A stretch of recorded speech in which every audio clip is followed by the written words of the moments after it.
గుడివాడల మాత్రమే వెలిసెర బొమ్మ ప్రతి వాడన నిలుపగలిగే యోధులే రమ్మా ఒక వాడకి పరిమితమా అంబేద్కరుడు ప్రతి వాడికి హక్కులను పంచినవాడు తను రాసిండు రాజ్యాంగం దేశం కోసం తను చేసిండు పోరాటం అందరి కోసం తను రాసిండు రాజ్యాంగం దేశం కోసం తను చేసిండు పోరాటం అందరి కోసం చీకటిని తరిమేసి వెలుగైనాడు జై భీం జనగుండె నినాదం అందరం ఒకటై గెలవాలి సమాజం జై భీం ఒక యుద్ధ నినాదం అందరి కోసం గది పోరు ప్రవాహం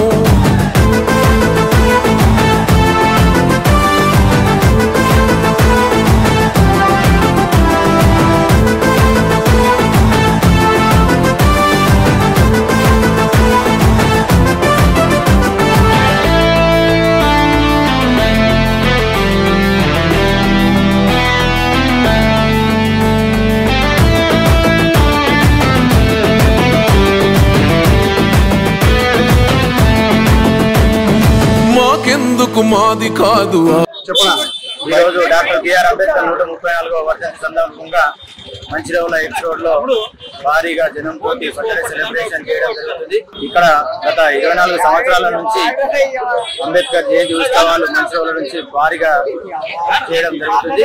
అలాగే ఇక్కడ ఫౌండర్ అయినటువంటి గంగుల మహేంద్రనాథ్ 2002లో ఇక్కడ స్టోన్ వేయడం జరిగింది అంబేద్కర్ స్టాచ్యూ. ఆ రోజు నుంచి ఈ రోజు వరకు కంటిన్యూగా 24 సంవత్సరాలుగా డాక్టర్ బిఆర్ అంబేద్కర్ గారి బర్త్డే చేయడం జరుగుతుంది. ఇలాగే ఇంకా ముందు ముందుగా కూడా ఎన్నో బర్త్డేలు చేస్తాము. ఈ రోజు మన బల్లెజాగిరి మున్సిపల్ కార్పొరేషన్ లో బల్లెగూడ చౌరస్తాలో మన మహానీయుని జయంతి ఉత్సవాలని ఆయన ప్రతిమ దగ్గర నిర్వహిస్తున్నాము. ఆ కమిటీ ప్రజాసేవ సంఘం ద్వారా ఈ ఉత్సవాలని ఘనంగా నిర్వహిస్తున్నాము. దాంతో పాటు మా కార్పొరేషన్ మున్సిపల్ కార్పొరేషన్ కమిషనర్ గారి మాకు అందుబాటులో ఉంది. ఆయన సహాయ సహకారాలు అందించారు. కావున ఇప్పుడు మా మహానీయులు ఎందుకు జయంతి ఉత్సవాలు మనం జరుపుతున్నామంటే ఆయన ఆనాడు మన దళిత పీడిత వర్గాల గురించి ఎన్నో విధాలుగా ఆయన ఆటంకాలు ఎదురు చూశారు. కాబట్టి ఆ ఆటంకాలని ఎదురుకొట్టారని చెప్పేసి బాబాసాహెబ్ అంబేద్కర్ గారు దళిత పీడిత వర్గాలని అనుమతించిన వారిని ఏ విధంగా సమాధానం చెప్పాలంటే మన విద్య కావాలని చెప్పేసి ఆ విద్యతోనే ఈ దళిత పీడిత వర్గాన్ని నిర్మించవచ్చు అని చెప్పేసి ఆయన చెప్పారు. అదేవిధంగా రాజ్యాంగాన్ని నిర్మాణించి అదేవిధంగా మహారాజులు ఎన్నో రోజుల నుంచి కష్టపడి ఆ రాజ్యాంగాన్ని నిర్మించిన తర్వాత మనకు కుల వ్యవస్థల నుండి ఏ విధంగా మనకు హక్కులను పొందాలని చెప్పేసి బహుజనుల అని చెప్పేసి ప్రతి దళిత పీడ బహుజన వర్గాలకు ఆయన ఎందరికో మహానీయుడు.